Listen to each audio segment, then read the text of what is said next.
Selamat pagi para sahabat Petra dimanapun berada. Bagaimana kabar panjenengan semua? Semoga senantiasa dalam sukacita, damai sejahtera bersama dengan keluarga, orang-orang terkasih. Dan sudahkah kita mengasihi orang lain hari ini?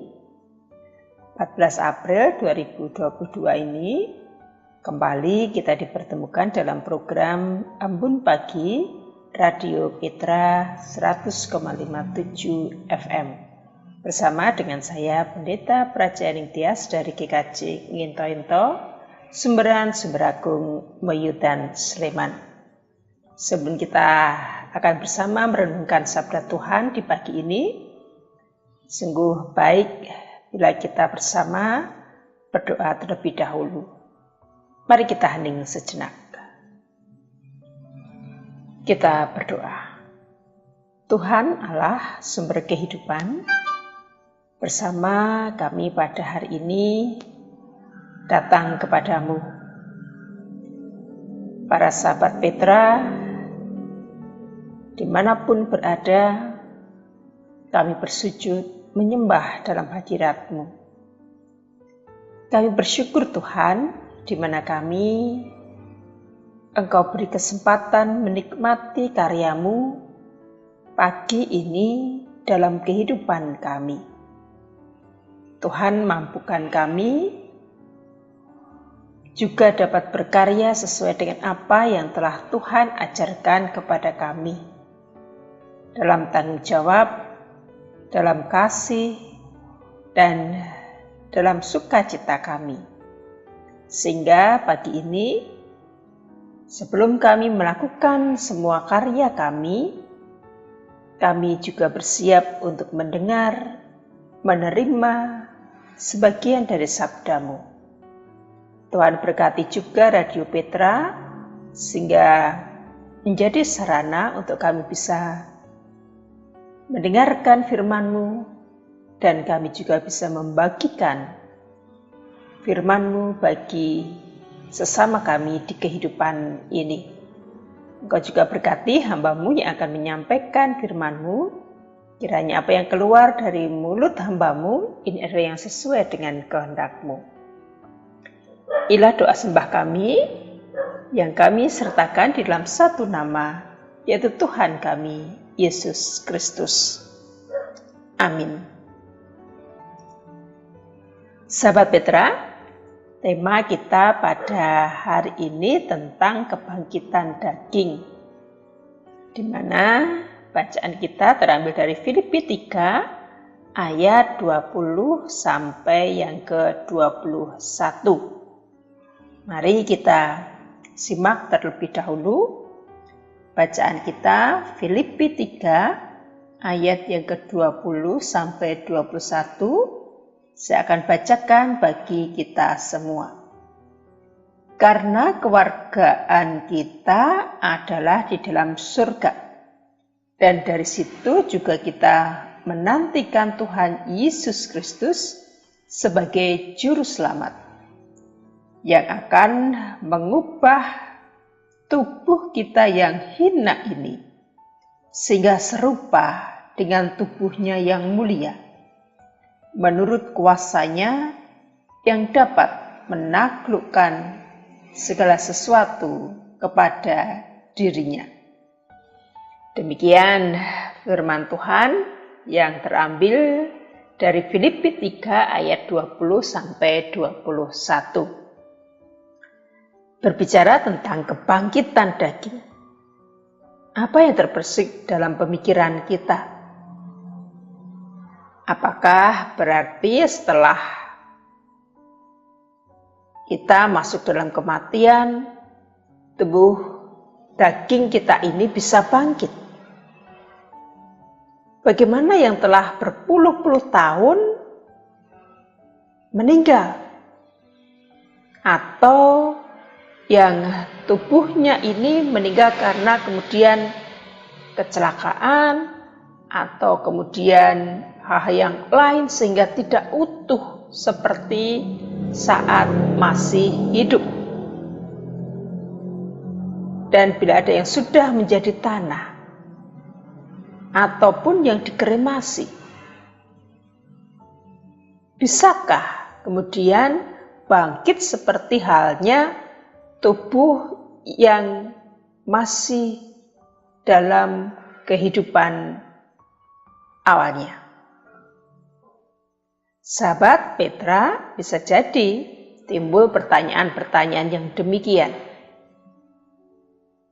Bahkan dalam pengakuan iman rasuli kita, ada yang menyatakan bahwa kita percaya pada kebangkitan daging.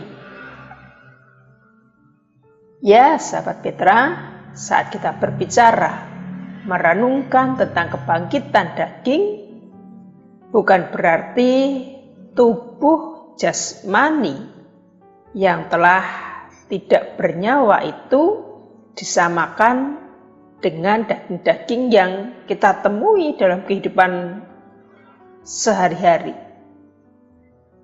Dalam Alkitab, kata daging berarti manusia. Dan daging ini tidak sekedar yang ada di tubuh yang melekat pada tubuh ini, namun segala sesuatu yang ada dalam diri manusia.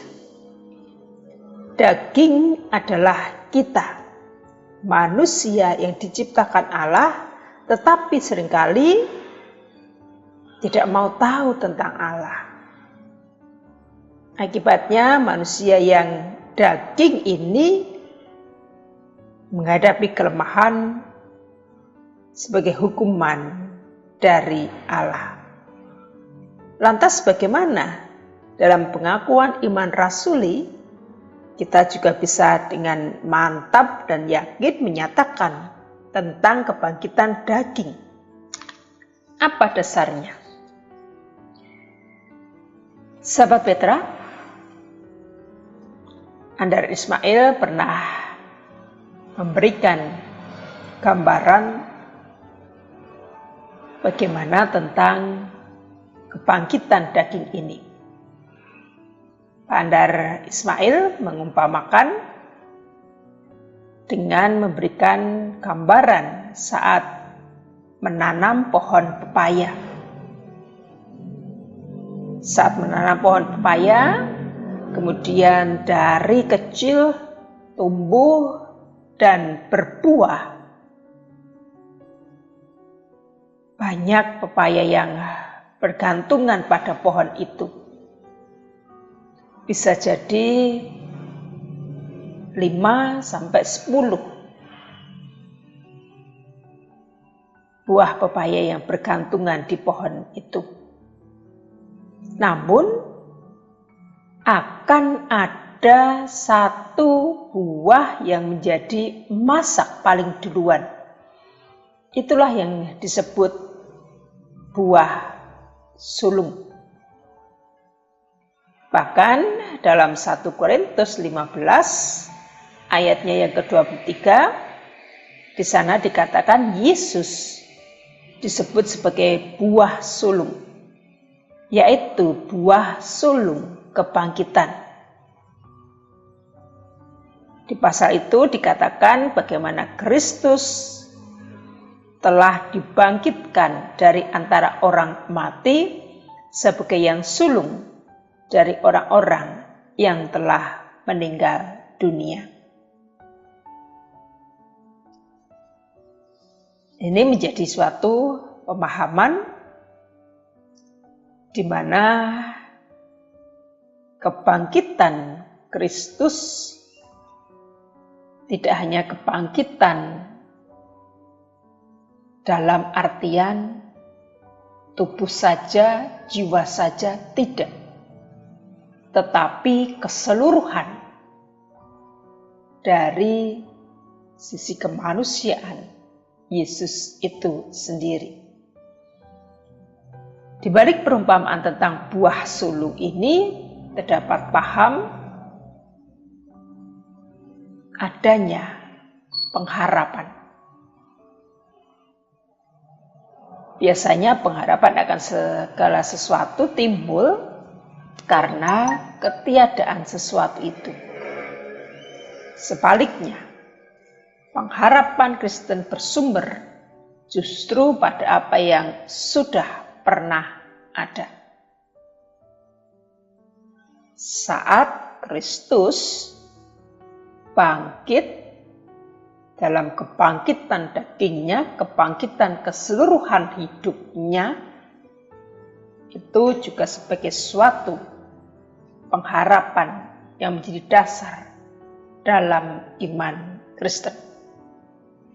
Kebangkitan Yesus adalah ibarat buah sulung, seperti hanya gambaran tentang pohon pepaya tadi dengan buahnya.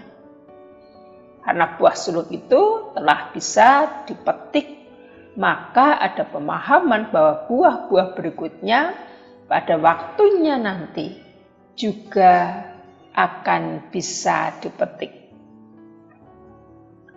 Bahkan Paulus juga mengatakan dalam 2 Korintus 4 ayat 14, Ia yang telah membangkitkan Tuhan Yesus akan membangkitkan kami juga bersama-sama dengan Yesus. Karena itu sungguh tidak soal apa yang akan terjadi dengan tubuh kita nantinya, dengan jasad kita nantinya. Bisa saja kita membuat pernyataan menyumbangkan bagian-bagian tubuh kita kalau nanti kita meninggal dunia untuk kepentingan dalam dunia kedokteran. Bisa saja ada yang mungkin kemudian dikremasi, dimakamkan dengan cara apapun. Karena yang bangkit dalam pemahaman kita adalah keseluruhan dalam diri manusia.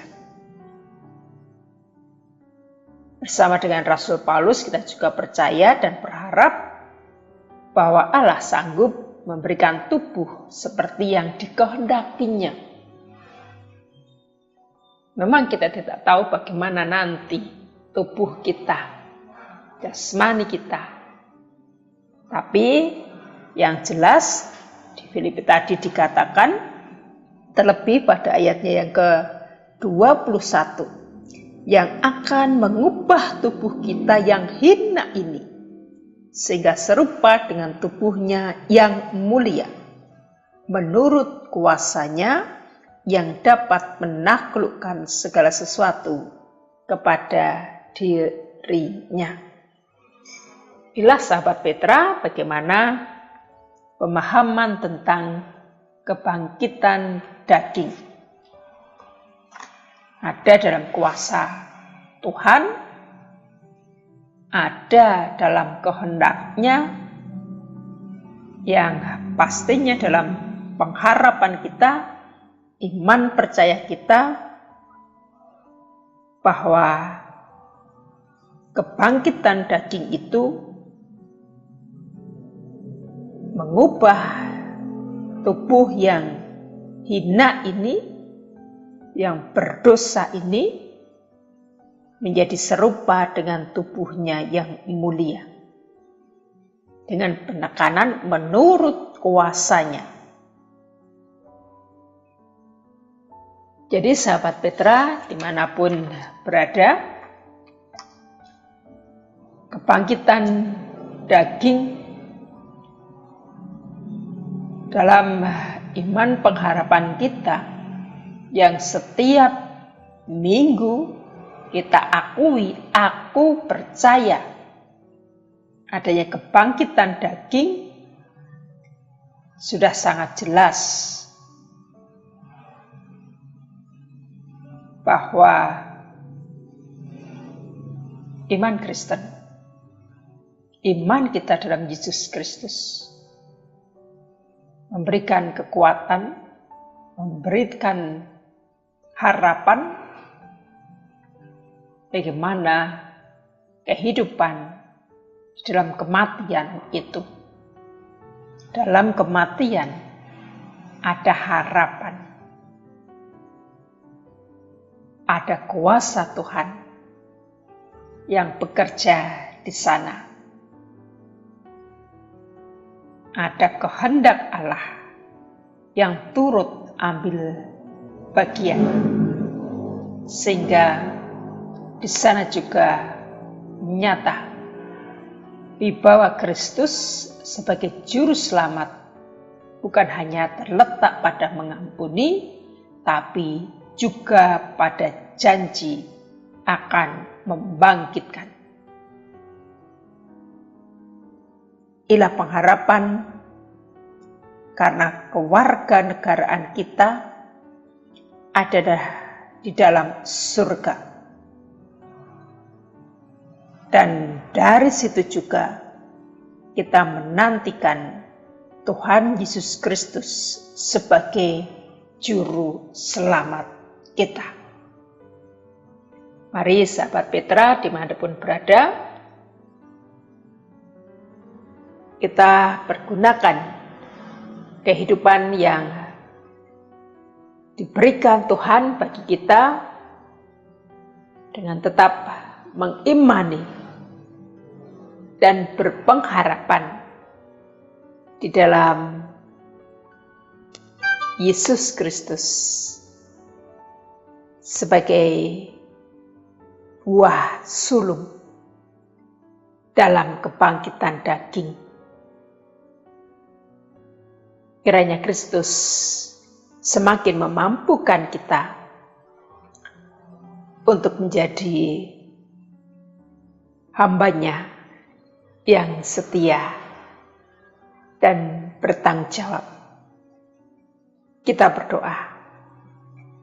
Bersyukur Tuhan, di hari ini Engkau mengingatkan kami tentang kebangkitan daging. Bila kami juga dapat menjaga kehidupan kami, sehingga saatnya kami kembali ke surga nanti dengan kuasa-Mu, di dalam kehendak-Mu, Engkau yang mengubah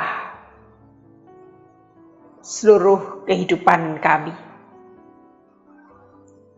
Kami akan melakukan karya kami, pekerjaan kami hari ini, dan segala aktivitas kami kiranya Tuhan berkati. Jauhkan kami dari yang jahat, mampukan kami menjadi serupa dengan Engkau Tuhan. Di dalam kasih yang Engkau berikan kepada kami, sehingga kami bisa membawa keharuman nama-Mu dalam kehidupan kami ini. Terima kasih Tuhan. Banyak dosa dan kesalahan kiranya Engkau memberikan pengampunan. Di dalam Yesus Kristus, Juru Selamat kami yang hidup, kami berdoa. Amin. Demikian sahabat Petra, Ambon pagi kita pada hari ini. Saya Pendeta Prajan Tias undur diri dari para pendengar. Tetap sehat, semangat, dan juga senantiasa kita merasakan sukacita dalam Tuhan.